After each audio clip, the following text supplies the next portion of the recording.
afternoon, everyone. Welcome to another episode of the Investor Talk with ProfitBoard. I know that we have been a bit busy with one of our major deal closures, and hence we were unable to get back to you sooner.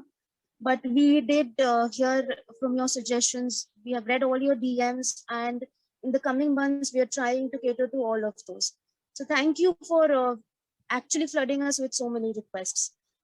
To make up for it, today we thought, why not invite somebody who is the champion of the unorthodox players of the startup ecosystem. Hence, we invited the most dynamic VC of startup ecosystem right now, if I may say. He is known for his unorthodox bets, his royal lineage, and his achievements to work beyond that. We're extremely glad that he could join us, considering how swamped his schedule is these days. So we welcome Pranav Pai. He is the founding partner and chief investment officer at 314 Capital, an early stage VC firm based out of Bangalore. He is a Stanford alum, and 314 Capital is his brainchild, which he built along with his brother Siddharth, who are very popularly and lovingly known as the Pai Brothers of the ecosystem.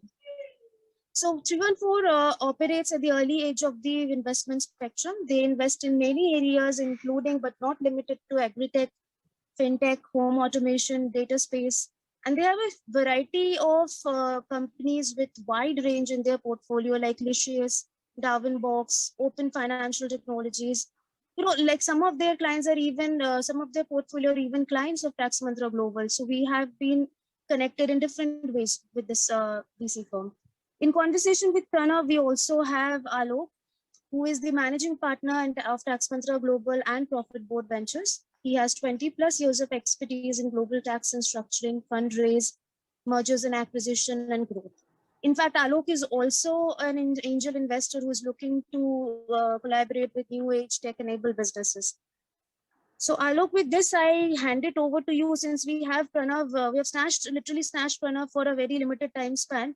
So I have also tried to curate the audience and kept very exclusive few people in it, so that we can actually cater to most of their queries. So I'll hand it over to you. Thanks, Dipanjali, for a very nice intro, and thanks, Pranav, for joining in. I know that you are stuck with so many deals closer, and with pandemic, we thought that the ecosystem will slow down, but the kind of funding news which we get to hear every day is really very motivating for the Indian startup ecosystem. And today, if we start this investor talk, we are doing it in the backdrop of a super IPO listing of Zomato, and that, to my mind, is a new chapter in the history of the Indian startup ecosystem, tech ecosystem, wherein the Indian startup has finally been gone to the mainstream. We are also doing this talk in the backdrop of what's happening with tech companies in our neighbor. So, and I will talk about that later. And with so many IPOs lined up for startups in India, I mean, there are at least 5-7 which I know which will go for IPO in next couple of months, 3 months. And with this, there is a new chapter which has started in Indian startup ecosystem. And with this, I again welcome Pranav. And Pranav, so let me start. So we will structure it in a way wherein 15-20 minutes I will have few questions which I will ask you, and we will interact on that, and then we'll pick up 5 questions from our audience or people who have sent us queries. So we will try to close this webinar by 5:15 max, 5:20 max, because I understand the limitation of time we have. So let me start, Pranav, and talk about your fund, and give me a brief overview in terms of your fund, Pranav, to start with. Sure thing. Thank you, Alok. First of all, thank you, Dipanjali. Great to be here. I'm looking forward to interacting with everyone in the audience as well. So very quickly, our journey in venture started in 2011. 2011, I was leaving Bangalore. I was born here, raised here, did my undergrad here. I'm an engineer by training. To leave to Stanford to do my master's in electrical engineering there. 2011 is also the year where my father retired from Infosys formally. And after leaving the board and being the CFO, partnered with Dr. Anjan Pai, who, although not related to us, is a very dear friend. The Pais are almost an extinct species, so we tend to all know each other now loosely. So they got together and said, as they surveyed the landscape, they said, look, we have some interesting domain expertise in health, in education, in life sciences, in technology. What can we do if we decide to become an investment office ourselves and not just follow what everyone else is doing? Let us try to do something interesting. So that fund is called RN Capital, AARIN. And as they launched in 2011, we surveyed the landscape and we saw very few VCs, and most of them were from the US, Sequoia, Lightspeed, Nexus, so on and so forth. Very good teams, fantastic firms, obviously. Not too much Indian capital in venture back then. So we tended to become one of the largest. And as we deployed our capital through RN, Mr. Murthy is from Catamaran, Mr. Premji is from Premji Invest. Many more Indian promoters came together and started doing similar things. And all of us obviously have worked together on many deals. In RN, I was very fortunate to be able to observe along the sidelines, really understand how the Indian market was being built year by year. And RN is maybe most famous for being the first investor in Baiju. So we led the seed round in 2012 when Baiju was valued at $20 million. Wow. Today, Baiju is almost 16, 17 billion dollars, depending on when you check the news. So in that sense, it's been a terrific ride for us, just seeing one company in 8 years doing what they've done, created a category. Today, the country's most valuable unicorn, obviously the leader of edtech globally, one of the largest edtech companies in the world. And for the first time, India has a category leader in a certain category before the US or China does. So in almost every other industry, e-commerce, logistics, AI, SaaS, whatever, we have US companies becoming large and China companies becoming large, and then Indian companies follow, right? Take Flipkart and Oyo and Ola and a dozen of them. But here, interestingly, Baiju was a complete outlier. So the first time he kind of set the trend and we must give Baiju Ravindran full credit for being a very, very atypical founder in that sense. So it is an absolute pleasure and a privilege to work with a company of that quality. And of course, RN has had close to 5 or 6 unicorns now. PharmEasy, Big Basket, a couple of unicorns in the US. So they've had obviously great exits. And now RN is more interested in public markets and other activities. We, as 314, we launched in 2016. I came back from the US after my education and working there to launch 314 Capital with Siddharth. My partner was also my brother. What we did, Alok, in the early stage, as we looked at, so we studied the industry for 5-6 years. We surveyed 150 other VC firms globally. We studied everything from how they pick companies to how they raise their follow-on rounds to what creates a winner to what are the big parameters for a company not succeeding, going down. Specifically in India, what do founders expect from their investors? Why does a founder pick investor A over B? How does investor X raise a 100 million fund, but everyone else is still struggling? So we dismantled the entire industry, if you will, and try to reconstruct what would work for the upcoming decade. So really, our planning was in the first half of the decade to build a pattern for the second half, 2016 to 2020, and then project what 21 to 2030 will look like. And back then we had what would be a strange opinion. We thought by 2025, there'll be at least 70 to 80 unicorns in India. There should be. Right? And everyone laughed at us. The media was obviously, no one believed the story. Indian startups are still considered toys for global investors, not very serious. But I think every year, Indian startups, in my opinion, have disproven the mainstream and consistently shown by performance, by value creation, by sheer building out what they are aiming to build out, that every year this ecosystem is a very unique one. And obviously, like you said, in 2021, as things came to a recovery, India is now the 3rd largest startup ecosystem in the world. Very hard to compete with US and China because obviously huge economies, both are now 20 trillion GDP countries, more or less. India will be the only one to cross 10, by the way. So we are 5th largest in the world. Only Japan and Germany are ahead of us. We beat France, UK a couple of years back. So they are extremely low. So only in front of us is US and China. Honestly, there is no other country that can reach that scale. So even in the startup ecosystem now, we are comfortably number 3. The single largest destination for global capital now in the emerging markets. No other emerging market takes as much technology oriented investments as India does, and 56 unicorns now. So we're not too far away from 70, 80. In fact, we revised our guidance now to 100 unicorns by 2025. So it's been a tremendous decade. And obviously, I'll talk more about 314, but that is a backdrop in which we plan 314. We've designed our firm, our funds very intentionally. We've designed our team very intentionally. We have 20 very young people. The average age is 28, 50% women. We've been very careful to make sure that we do design our culture in our firm very differently from the mainstream of investment, because there were so many problems. Like I said, founders were not happy with the quality of the investors, the board members. So we had to literally take on all of those points and make sure from day one we were building something very different, very unique. No, I completely agree with you, and I think a couple of points really stand out when you're talking about. One is in terms of when you started as an investor in 2011-12, and today, if you see 10 years, uh, domestic capital or Indian VCs were not there in 2010-11, and foreign VCs, even though great team, great brand, it was difficult for them to understand the psyche or the DNA of the Indian entrepreneurs to say. And when you have an ecosystem can really grow and scale when you have domestic capital getting employed and invested in the domestic ecosystem. And that's where I think the game is changing now. If you talk about last 4 or 5 years, you see so many homegrown VC firms coming up, micro VC firms coming up, syndicate platforms coming up. And I was talking about this pandemic, and I will have your views also in terms of with pandemic coming in.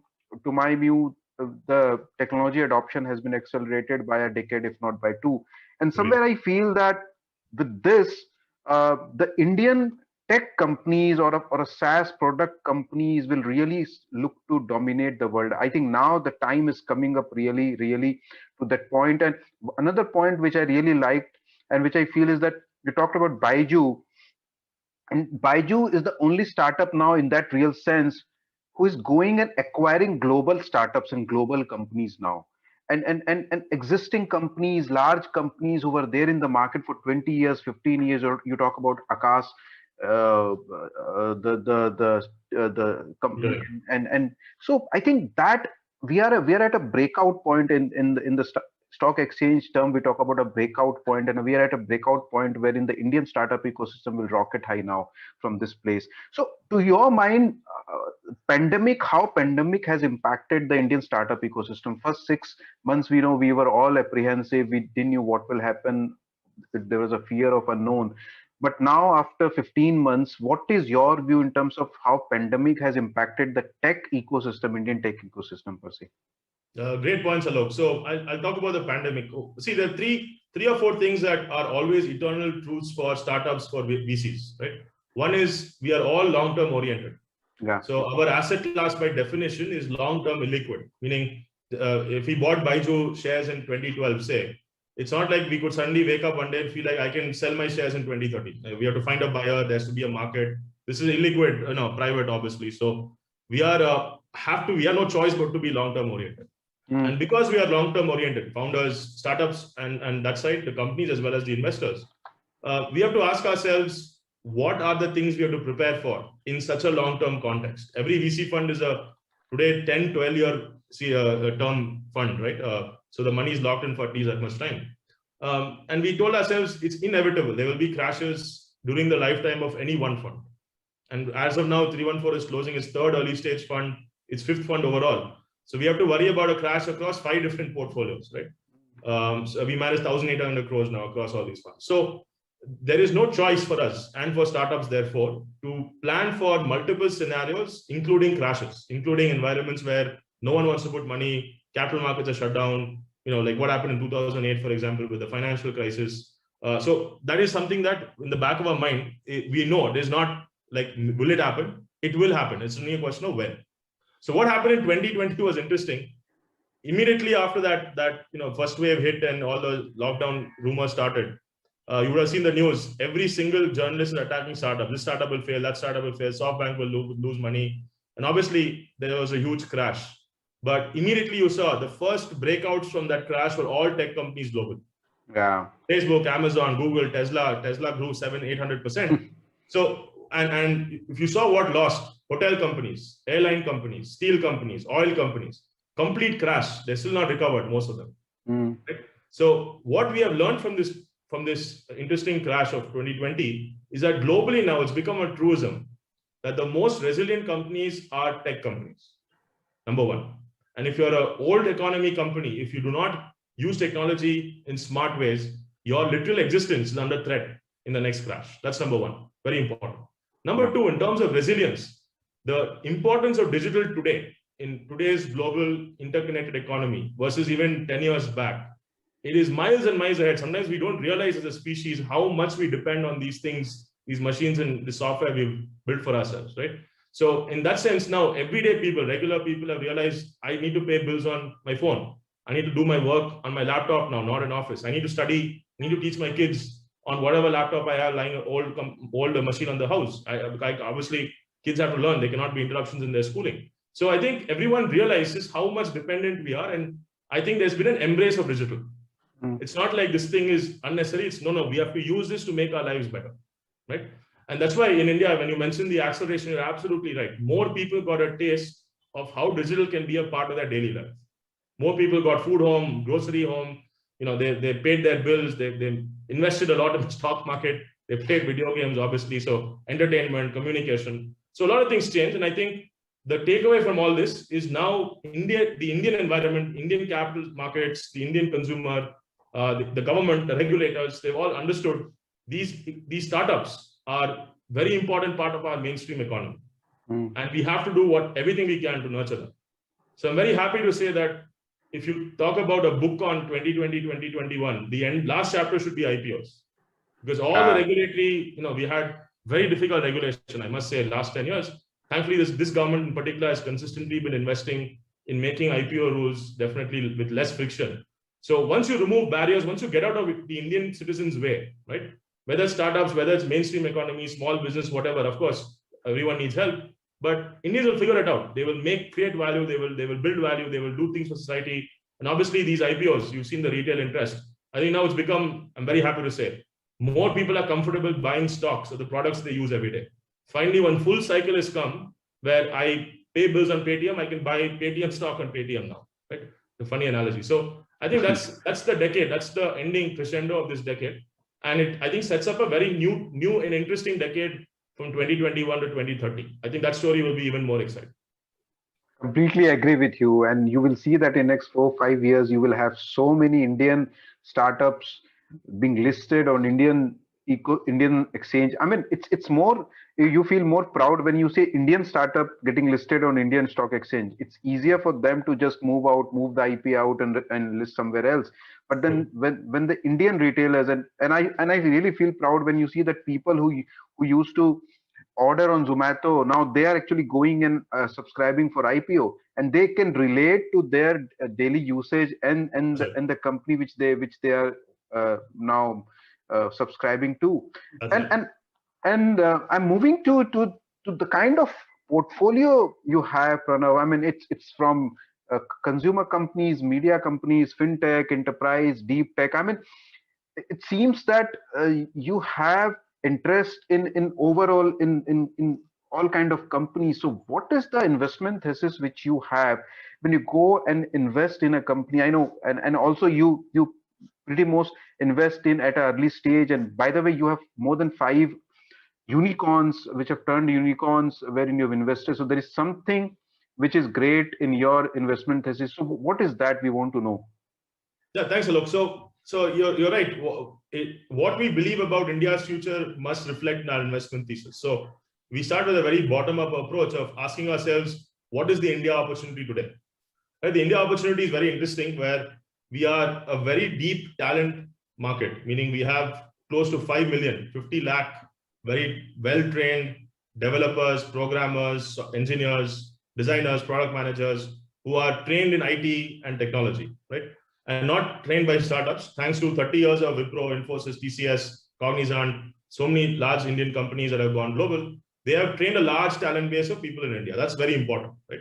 If we had very few people who could build this stuff, like for example, in Southeast Asia, every country can only at most have 1 payment company or 2 max. In India, we can have 20. Let them all compete. Everyone wants to build a payment company, for example, right? And it's not trivial to build a payment company, by the way. That's why I use that example. So India has a very deep talent pool. And at the same time, number 2 is we have a large number of problems to solve.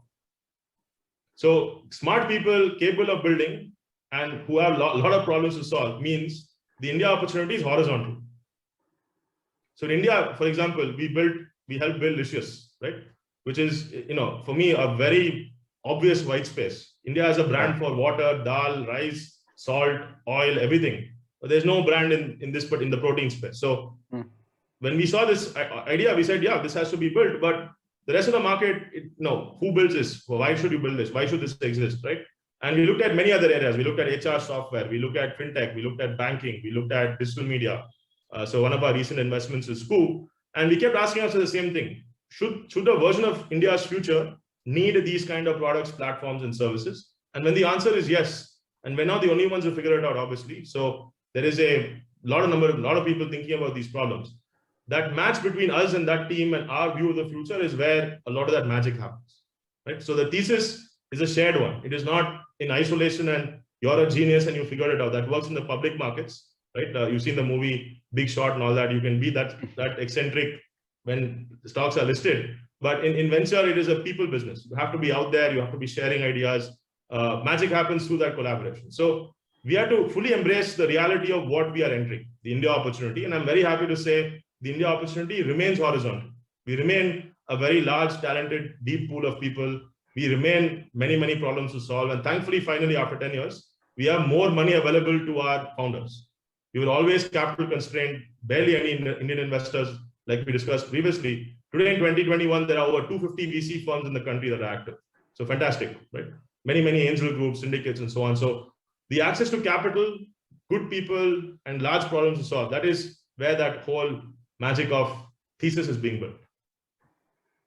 That's great. And the best part about it is that, and you rightly said that Infosys and TCS and large IT companies over the last 33 to 4 decades, they have built that Mars resource pool. So India was always a tech heavy country as such, the software company, and it was easier for startups to start coming up from Kormanglas of the world very easily and start building tech companies. I think that really played a great role. I mean, I never looked at from that perspective in terms of why India would have so many tech talents already. So that's a great point, Pranav. In terms of what's happening now, let us come back to what's happening now today. When I started this talk with that, wherein today you have finally Indian startups going and doing IPO. Policy Bazaar will go do an IPO. Nykaa will go and do IPO. I can talk about 7, 8 companies which are readily on my mind where I can speak about. And you also see that India as a democracy is being praised, and there is a lot of transparency. If we have a problem with Twitter, we have. I mean, there is nothing to hide about it. Okay. And the second part is wherein China, for a country, there are challenges in locally wherein the tech companies are being dealt the way they are. So do you feel, because you are very much in the center frame of global investors wherein global LPs are there, so do you see a change in the mindset wherein people would see, no, maybe if you compare between China and India, next 10 years I want to bet on India and see where India can go from this place to the next place, more so in the tech startup ecosystem? What's your thought process? Have we really arrived? I know we are third in terms of the startup ecosystem. We will be the third largest economy. And there is no doubt about that, because other than US and China, there is no country which can challenge us because of our scale and population and the tech infrastructure which we have. So what's your view? Have we really arrived to challenge China and maybe in 20 years US? Great question, Alok. We thought about this all the time. So the patriot in me wants to say yes. Okay, and that is why I came back. I want to build here. I will never say no to that question. Yes, we have to be third. We have to compete. With or without the government's permission, involvement, whatever, you ask the right Indian citizens, they'll all say, with or without their permission, we'll make it happen. Okay, so it has to happen. Let's be honest about that. But we have to also embrace reality. And this is where I want to share with the audience my learnings as a young professional when I was looking at this entire matrix of where does India's future lie. So we studied US and China as two very different orthogonal models, right?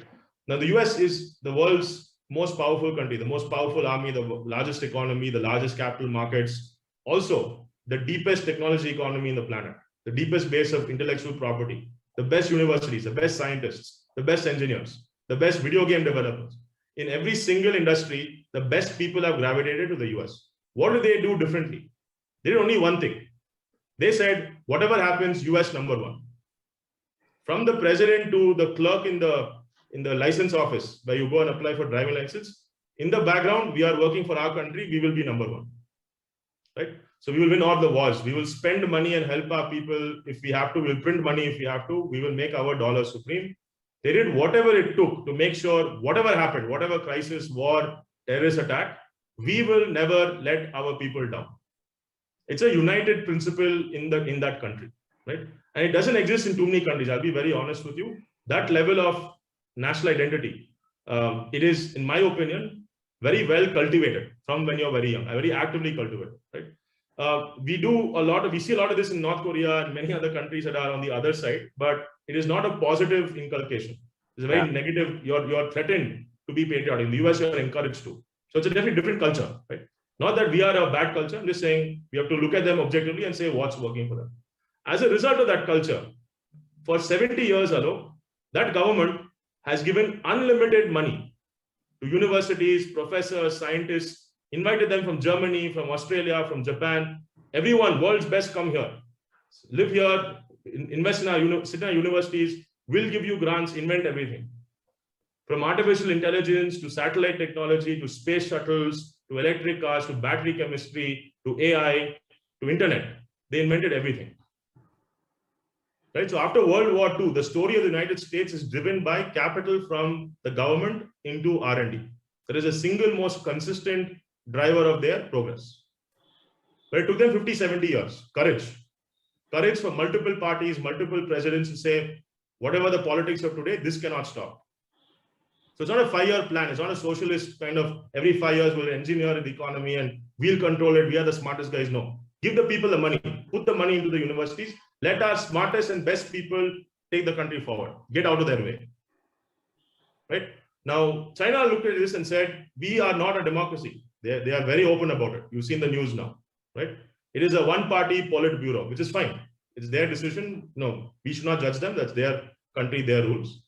They looked at the US and did something interesting. They said, we can't invest for 50 years. We'll never catch up. And until 1970, 1980, if you read their history, they were very anti-economy, anti-world integration, anti-trade, very incestuously internally driven, right? Like we were after Nehru. So what they learned, but way before us, unfortunately, is that does not lead to growth. People are unhappy. You cannot control people and not have prosperity. That is a recipe for disaster. So they said, to maintain control, we have to make our country prosperous, which is an interesting analysis. Prosperity for a different reason. Okay. So that's why I said two very orthogonal countries. Now, China, long story short, put massive amounts of money to work. The world's largest steel company, theirs. World's largest cement company, theirs. World's largest construction company, theirs. The world's largest banks, now very close to being Chinese. Yeah. And the largest importer of coal, oil, beryllium, cadmium, nickel, cobalt, rare earths, anything that you need to drive an industrial economy, they are now increasingly, if not number one, definitely threatening the US for number one position. So they are also spent money for a different reason, but ultimately to get people prosperity. Now, in the backdrop of these two systems, we have been sitting in the middle here, right? I'm a patriot, remember that, so I can criticize my country. But we were confused. We were socialists. Socialists neither here nor there. We never committed to a proper system. If we are capitalists, we have to say, unleash the markets, allow people to start companies, let them list. There will be crashes, failures. Whatever happens, the government is behind our people. We never did that. And we didn't become a full command control economy either, saying we will control everything. How many kids, who studies where, who becomes this minister, that minister. So we were caught between the worst of the extremes. Okay. It's in an engineering parlance, a very suboptimal endpoint, right? We're not in the pole. So that is why every 5 years we had new policy, different orientation, different goals. And who lost? The people. We lost. When my father graduated as a all India rank holder, as a CA, the only job he got in Bangalore was paying him 200 rupees a month. His highest paying job offer was some Bahrain. Okay, can you believe this? The smartest people in our country, the only job offers they're getting is to go abroad and count other people's money. So I must say, we've lost 50 years. Okay, and we can curse at our history, whoever was running that system back then, whatever, that's fine. There's no point thinking as a victim. So we had to be very different. And we had to say, just like Mr. Murthy, Mr. Premji, in the 80s when they started their companies, the height of the socialist regime, command control, license, Raj, blah, blah. In spite of that, these people have created such valuable enterprises. So today in 2021, all of us must look at our environment and say, yeah, a lot of things are still not great. The government is still slow, irrespective of political party. Okay, government means the system, the bureaucracy, the people who run permanent government. It is not working for us as well as it should be. All of us know this. But what we must do now actively as citizens is say, with or without them, we have to be prosperous. We can't wait for their permission, their enlightenment, okay, their blessing. No, we had one lifetime, we have to be prosperous. So we have to learn from both these countries. As a citizenry, decide we get one lifetime, let's do it. This is our decade, we'll be number 3, but number 3 is huge. That's good enough. When we get there, we'll think about number 1, number 2. That's a separate problem. My children will probably have to think about that. They're good for them. But our generation, next 20 years, no excuses. We have to be very prosperous. Sorry, I went into a little bit of a loose tirade. No, it's very much required. I struggled with these lessons, by the way. It's very, scary to learn these truths the hard way. So I just wanted to share it with the audience if it was beneficial for them. No, it's very important to understand, and also important to understand the backdrop story in terms of how and why it is happening, and why as a country we, and you rightly said that till the time we do not spend and put money into research. No, I can draw a very interesting analogy, because Tokyo Olympics are going on, and I feel so bad about it that you have 5 years, you have 10 years, and you can't produce even 10-15 people who can go and be world beater. I mean, that's the challenge which our country has. And you rightly said that we are actually got confused between two extreme systems. So we are neither here and there, and we're still confused in terms of what we really want to do. But having said that, and where we are today, and I think the only way where we can go is we can go up and improve overall as a country. We have no choice. We have no choice. Yeah, we have no choice. So now let me move to a very different topic, and I keep wondering this many times in terms of when you look at a company and you have maybe in the same sector you have two companies, two founders. One company will really become big, it will become a unicorn, and it might, the second company will not able to scale, not able to go move ahead. So to your mind, what are the 3-4 key points which really define the success of a startup?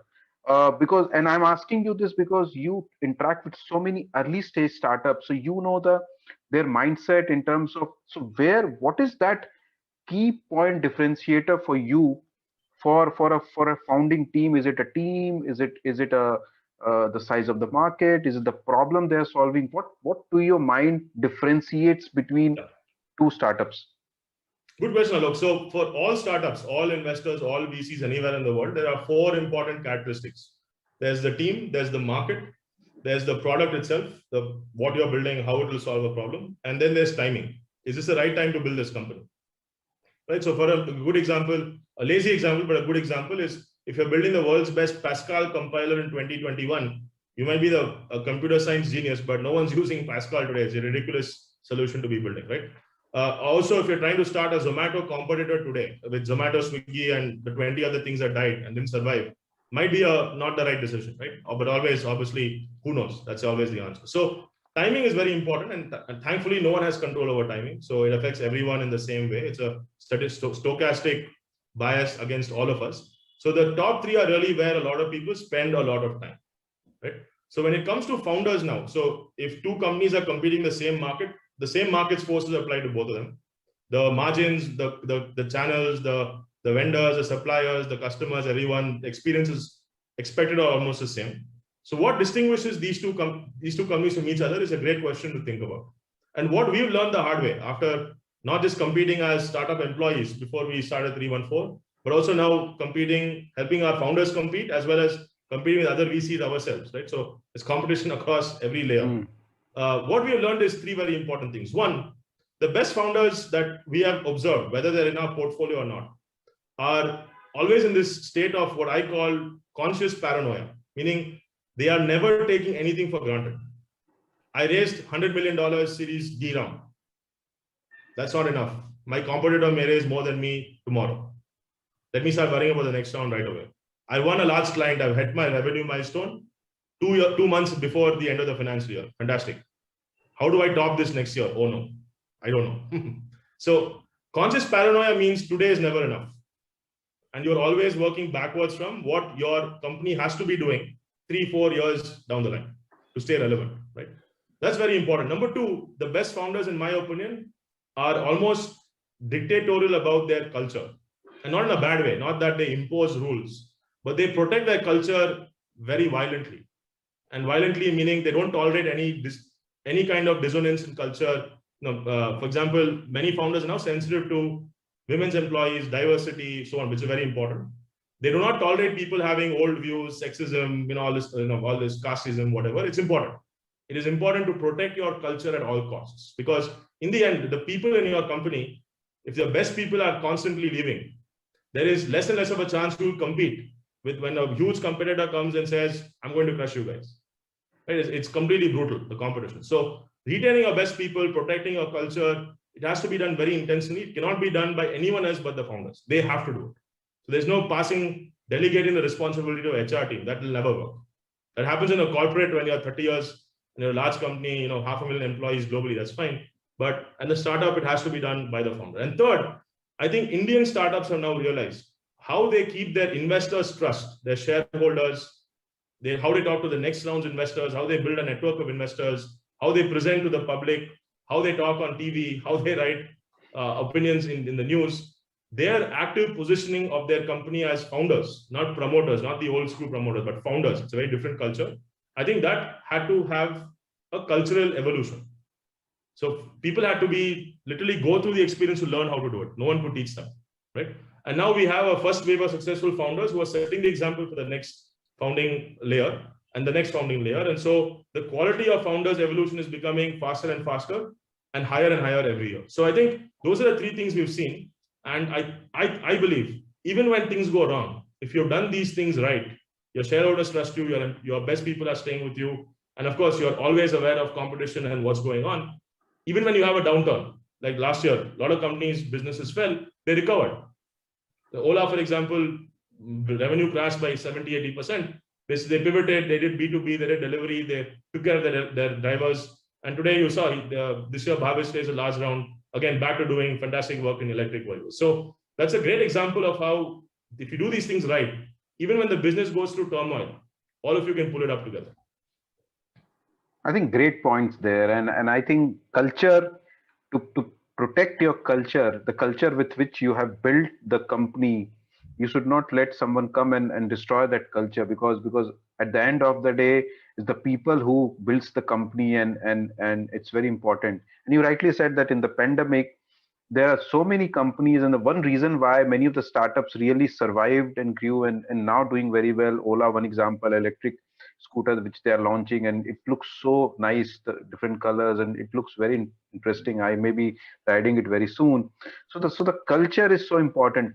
I think my last question today would be, Pranav, is we and you have always been candid in terms of what as an ecosystem we should do from a regulation perspective. You have always been candid in terms of the regulations around the IPO. So according to you, what are the three, four points which the government or the system should still think about if they want to make lives of Indian founders much easier? I mean, one point which I can talk about, because I'm in the tax and legal system, is the pain which Indian startup needs to go through when they raise capital from foreign investors, and the kind of compliance they need to do with RBI. It's so stupid compared with the Singapore, wherein you raise capital doesn't really matter.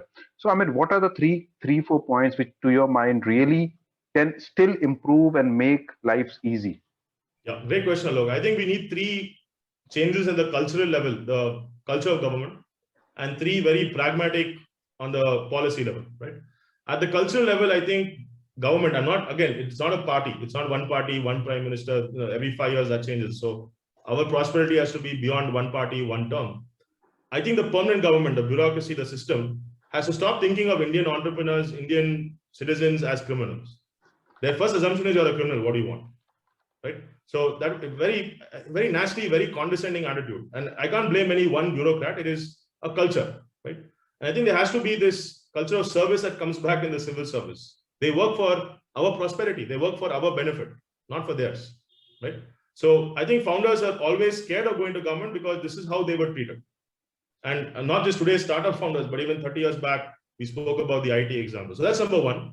And that has to happen quickly. It's happening every day, more and more. It has to happen faster. Number two, I think, yes, you're absolutely right on capital. More money coming into this country is good for this country.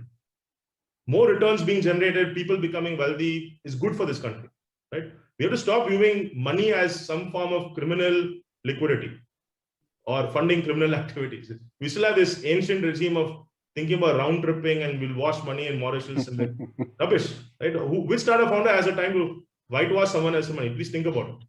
They barely have time to see their own children, right? So I'm telling you, the viciousness of the imagination of some of these policy points is just, it's unbelievable for me.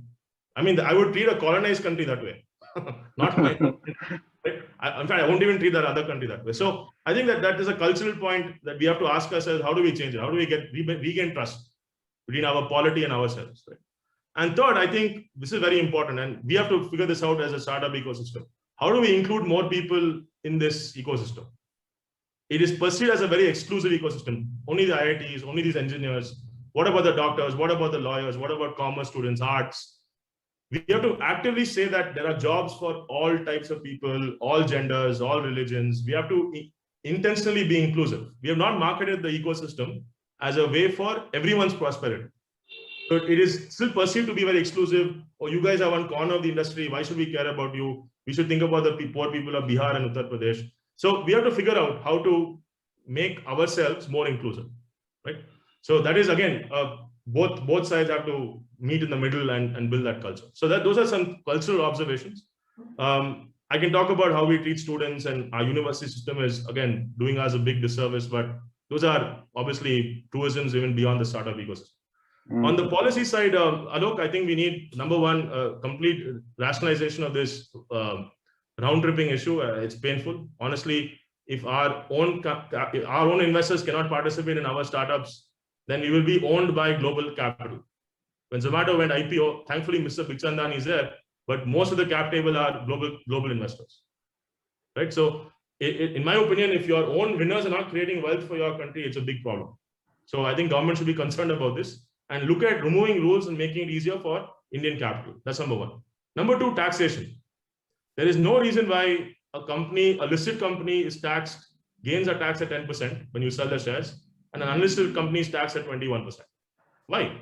Are these somehow mediocre companies? Are they worse companies than listed companies?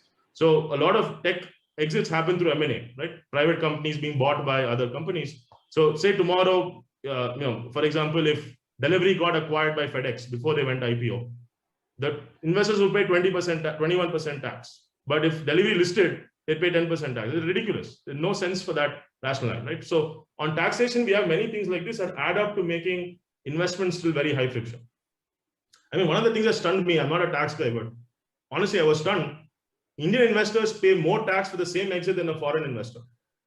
Yeah, right. Why are you making less tax for outside capital and more tax for us? Are we second-grade citizens in our own country?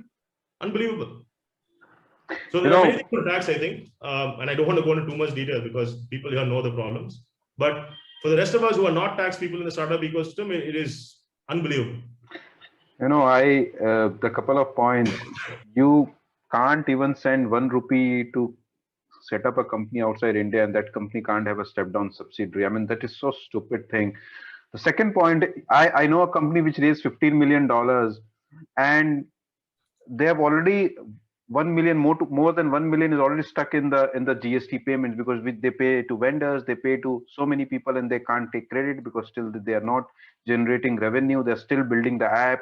Just imagine a startup raising that much of capital, still building, paying 18% GST, that GST which they will never be able to get the refund, that GST they will never be able to maybe adjust with the output. I mean, a startup, can't they give for the first 3 years, can't they give at a lower rate of GST to registered startups? I mean, why 18%? So, I mean, there are a lot of things which the government can do, but I think it's a great talking to you, and I will not take more of your time. We are already over and by 3 minutes, and we have many questions, but I think we have to take it offline. Pranav, thanks for your time, and I really liked and the interaction with you. And we have covered almost we have tried to cover all the points which are important. We'd love to host you again sometime, and I hope that our country as a country which really grow, and we try to make life easy for entrepreneurs and founders so that they can build great companies from our own land. With this, I pass on to Dipanjali for the closing comments, and also thanking the participants and everyone.